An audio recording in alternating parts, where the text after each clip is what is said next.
하나님 아버지 감사합니다. 사랑합니다. 하나님으로 충분합니다. 하나님, 그런데 하나님으로 충분합니다 이 말이 어떤 때는 너무나 죄송스럽습니다. 왜냐하면 내가 인정받지 못하면, 내 존재가 증명되지 못하면 불안해서 견디지 못하는 내 자신을 종종 발견하게 됩니다. 주님, 오늘 하나님의 크심을 더 깊이 헤아리고 하나님의 부요하심이 저를 다스리시고 지배하심으로 그 부요하심 안에서 기뻐하고 즐거워함으로 내 존재가 사람들에게 어떻게 비춰지느냐 하는 것이 내 삶의 길을 결정할 수 없는 것을 알게 하여 주셔서 진짜 배부른 자로, 진짜 부요한 자로 살아가는 복된 날 되게 하여 주시옵소서. 감사합니다.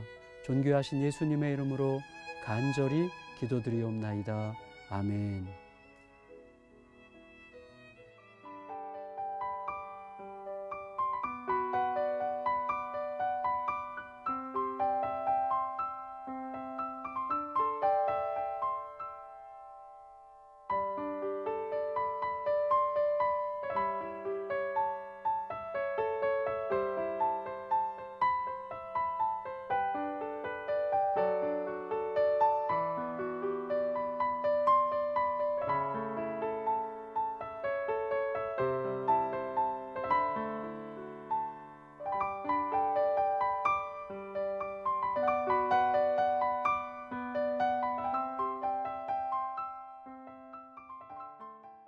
기도로 여는 하루, 예수향남교회 정갑신 목사입니다.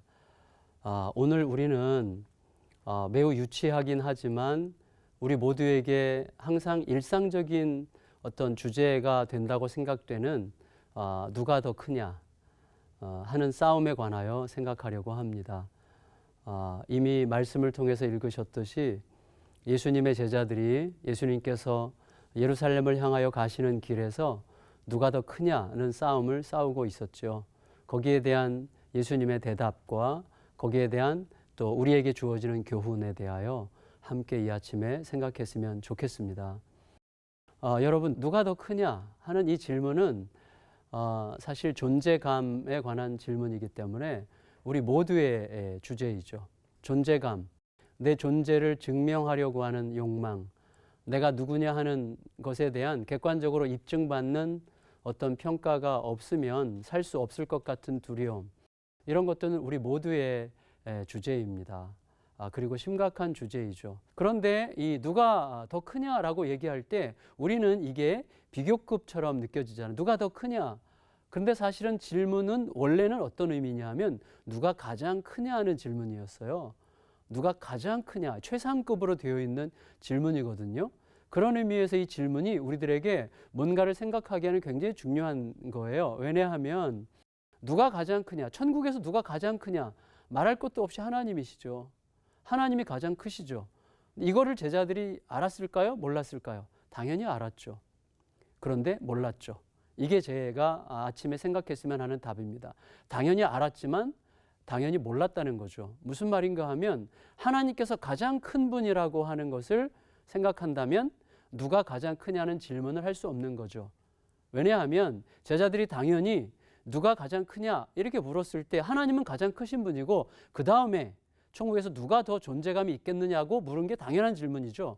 제자들은 당연히 그렇게 질문했을 것입니다. 하나님은 가장 크신 분이고 그 다음에 그래도 누구보다 좀 더 존재감이 있는 사람은 누구겠는가, 그 질문을 하려고 한 것이죠. 당연히 그렇게 했을 것입니다.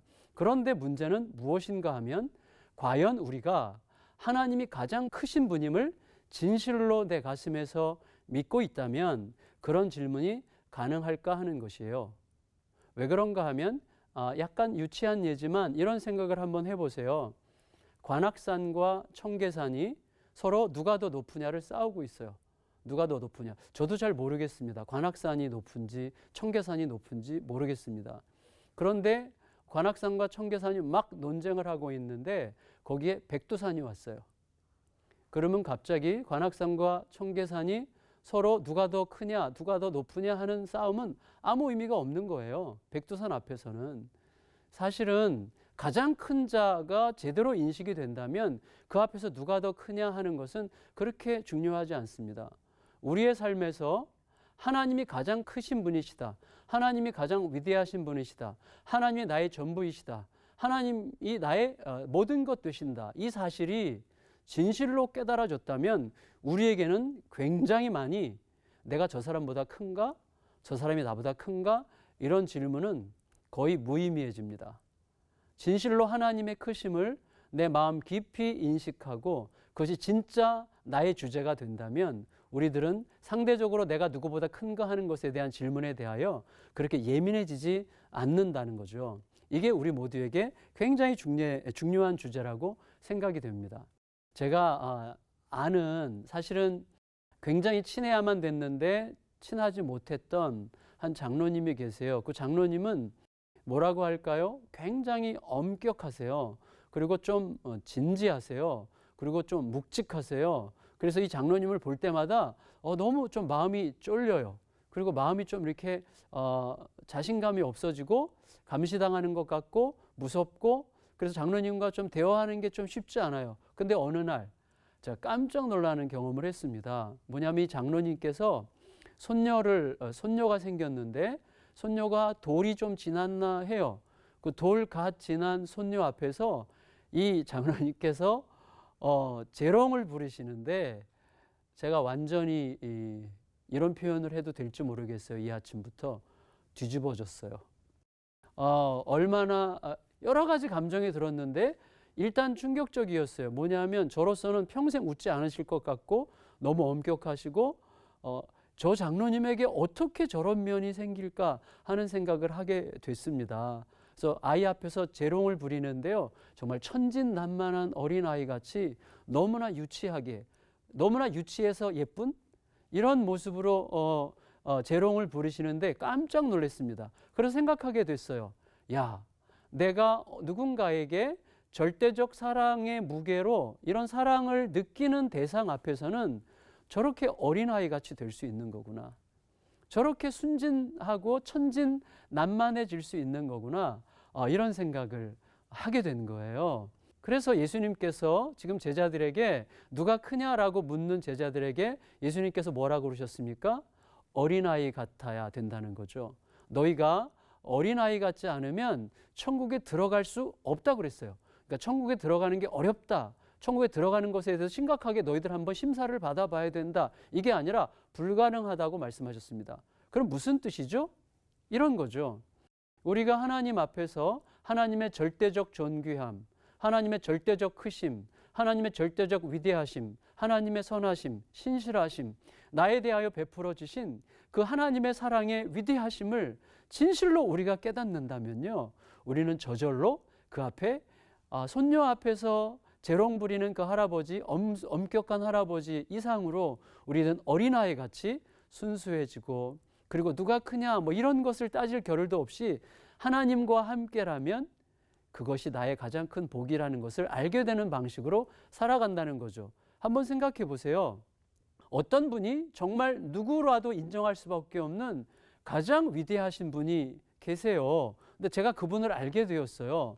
그러면 그분을 알고 그분과 관계를 맺기 시작했다면 다른 어떤 것들도 나에게 뭐 어떤 상대적 비교에 의해서 내 자신의 존재를 결정하지 못합니다. 나에게 유일한 것은 그 앞에서 내가 어느 정도 위치지? 그분 앞에서 내가 어느 정도 큰 위치지? 이거 생각하지 않습니다. 우리가 생각하는 건 단지 그분과 함께 있고 싶다. 이거밖에 없죠. 그분과 함께 있고 싶다.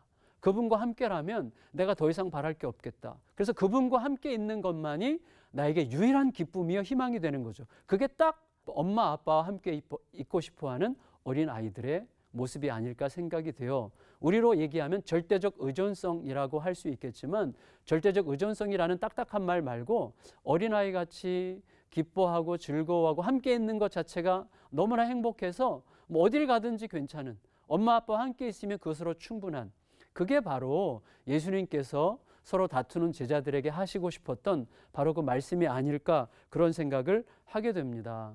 사실은 제가 한때 이런 생각을 하게 되었어요. 저희 어머니가 저한테 늘 이런 얘기를 하세요. 저는 사실 어머니가 저에게 최선을 다해서 양육하셨다고 생각합니다. 정말 고생을 많이 하셨거든요. 그리고 온 힘을 다해서 몸이 부서지도록 고생하시면서 직장을 두 곳 다니시면서 아버님이 생활비를 잘 못 갖다 주셨기 때문에 어머니가 혼자서 엄청나게 고생을 하셨습니다. 그러니까 어머니 희생을 생각하면 정말 더 이상 말할 게 없습니다. 그 정도로 희생을 많이 하셨습니다. 그럼에도 불구하고 놀랍게도 어머니는 자주 정말 진심을 담아서 이렇게 이야기하세요. 내가 제대로 해주지 못해서 정말 미안해. 내가 제대로 해주지 못해서 정말 미안해. 늘 그런 얘기를 하시거든요. 그게 무슨 의미일까? 어머니의 그 말씀은요, 과장이 아니에요. 해보는 소리가 아니에요. 진심입니다. 왜 그렇죠? 자식에게 해주고 싶은 자신의 사랑의 분량의 절대성에 비해 보면 자기가 행했던 모든 일들은 너무나 초라하고 보잘것없게 느껴지게 되는 것이죠. 그래서 자식이 그냥 열심히 살아주는 것만 해도 너무나 고마운 거죠. 저는 딱 그 마음이라고 생각이 됩니다.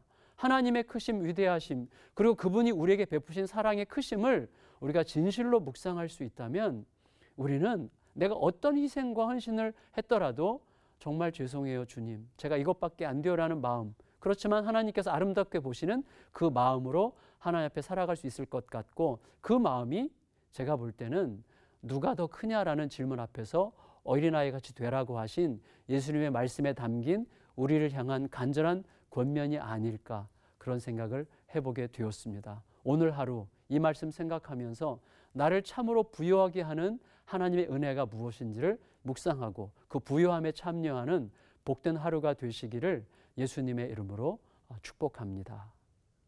우리 다 같이 오늘 말씀 생각하면서 하나님, 제가 쓸데없이 공연히 존재감에 의해서 시달려 다투고 질투하고 경쟁하지 않고 하나님의 크심 앞에서 어린아이 같은 순전함으로 오늘 복된 날, 행복한 날, 가난한 기쁨이 가득한 날이 되게 하여 주시옵소서. 이 기도 제목을 가지고 이 시간에 함께 잠시 기도했으면 좋겠습니다. 기도하겠습니다.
하나님, 우리들은 하나님이 얼마나 크신 분인지 알고 있고 또 그렇게 고백하고 있습니다. 하지만 실제 우리들의 마음이 어떻게 돌아가는지를 살펴보면, 또 일상에 묻혀서 정신없이 살다 보면 하나님은 너무 작고 또 하나님께서 우리에게 베풀어 주신 은혜는 너무나 불완전하게 느껴지는 방식으로 우리들은 살아가곤 합니다. 긍휼과 자비를 베풀어 주시옵소서. 하나님, 하나님의 크심을 망각하게 되는 중요한 증거가 누가 더 큰지를 계속해서 묻는 삶이라고 생각이 됩니다. 주여, 더 이상 그런 질문에 내 많은 시간과 에너지를 소비하지 않고 하나님을 즐거워하고 기뻐하고 하나님과 함께 있는 것만으로도 너무나 충분히 행복한 복된 자의 자리에 꼭 있도록 이 아침에 우리들을 제자리에 가도록 격려하여 주시기를 간절히 기도드리옵나이다. 아버지로 배부르고 충분하여 어린아이같이 그와 함께 있는 것이 충분히 행복한 복된 날이 되어 그 힘으로 오늘 하루도 넉넉히 살아가는 날이 되도록 함께하여 주시옵소서. 예수 그리스도의 이름으로 간절히 기도드리옵나이다. 아멘.